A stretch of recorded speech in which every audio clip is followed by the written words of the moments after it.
Assalamualaikum warahmatullahi wabarakatuh. Bismillahirrahmanirrahim. Wassalatu wassalamu ala rasulillah wa ala alihi wa sahbihi wa mawalah. La hawla wa la quwata illa billah, amma ba'du. Ayyuhal ikhwah, pemirsa Turham TV yang dimuliakan Allah subhanahu wa ta'ala.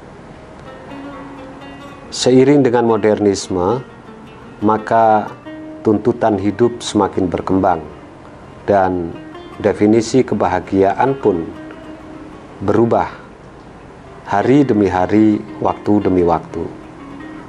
Dulu waktu kecil, kita menganggap bahwa bahagia adalah jika orang tua kita membelikan mainan untuk kita, dan kita merasa sudah mencapainya apabila permainan itu sudah ada di tangan kita. Waktu kita sekolah, definisi kebahagiaan berubah. Bahagia ialah jika kita mendapatkan nilai tinggi dan bisa lulus sekolah. Lalu kita mencapainya dan kita bahagia. Tetapi apakah berhenti sampai di situ? Tidak.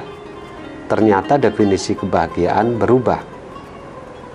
Saat sekolah selesai, maka kebahagiaan apabila saat kita sudah mendapatkan pekerjaan dan kita mendapatkannya, saat itu kita bahagia. Tetapi sejenak setelah itu definisi kebahagiaan berubah lagi, yakni bahagia adalah jika kita memiliki pasangan hidup, dan terus berubah-ubah. Bahagia adalah ketika kita bisa memiliki tempat tinggal, bisa memiliki kendaraan, bisa memiliki karir yang mantap, dan seterusnya. Manusia lalu tidak akan berhenti pada pencapaian-pencapaian yang absurd. Terus-menerus dia akan mengejar kebahagiaannya tanpa ia peroleh secara maksimal. Sesungguhnya bagi orang-orang yang beriman, kebahagiaan itu adalah jika hatinya tenang. Kebahagiaan itu ialah jika ia mengenal Tuhannya dan mendapatkan keridhaan darinya. Ini yang disebut dengan hati yang mutmainnah, hati yang ridho dan diridhoi oleh Allah subhanahu wa ta'ala. Allah subhanahu wa ta'ala berfirman dalam surat Ar-Ra'du ayat 28, a'udzubillahi minasyaitonirrajim, alladzina amanu wa tatma'innu qulubuhum bidzikrillah, ala bidzikrillahi tatma'innul qulub. Orang-orang yang beriman dan hatinya tenang dengan menyebut atau dengan mengingat Allah, sesungguhnya mengingat Allah akan membuat hati menjadi tenang. Ayyuhal ikhwah rahimakumullah. Jadi beriman kepada Allah dengan mengenalnya sebagai zat yang menentukan segalanya, yang mengatur kehidupan kita, dengan berbaik sangka kepadanya bahwa segala sesuatu yang menimpa kita, yang kita alami adalah baik menurut Allah subhanahu wa ta'ala, menimbulkan hati yang ridho. Ridho adalah hati yang menerima dengan senang setulus-tulusnya. Beda dengan ikhlas. Jika ikhlas posisi kita sebagai fa'il, maka ridho adalah sebagai maf'ul, sebagai objek bagi perbuatan Tuhan, objek bagi takdir Allah yang kita terima di dalam kehidupan kita.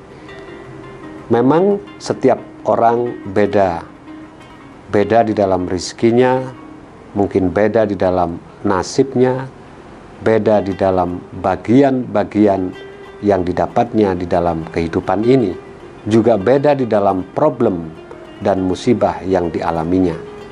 Masing-masing sangat subjektif, tergantung pada penerimaannya, pada keridhaan hatinya menerima takdir Allah subhanahu wa ta'ala.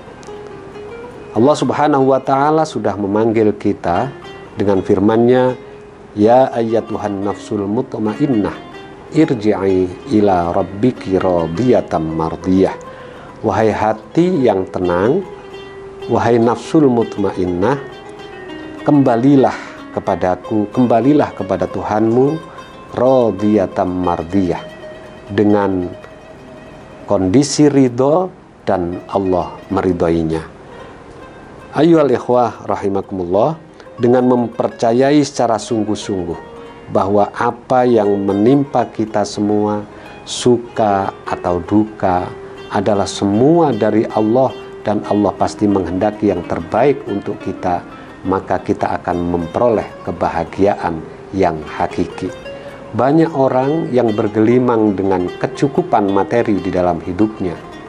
Bahkan secara sosial, sebagai sebuah bangsa, banyak negeri-negeri yang infrastrukturnya lengkap, yang segala fasilitasnya ada, yang sangat maju, tetapi penduduknya atau masyarakatnya diliputi dengan kecemasan, hanya diburu dan dikejar-kejar oleh achievement, pencapaian, dan pencapaian, lalu tinggi tingkat depresi dan stresnya.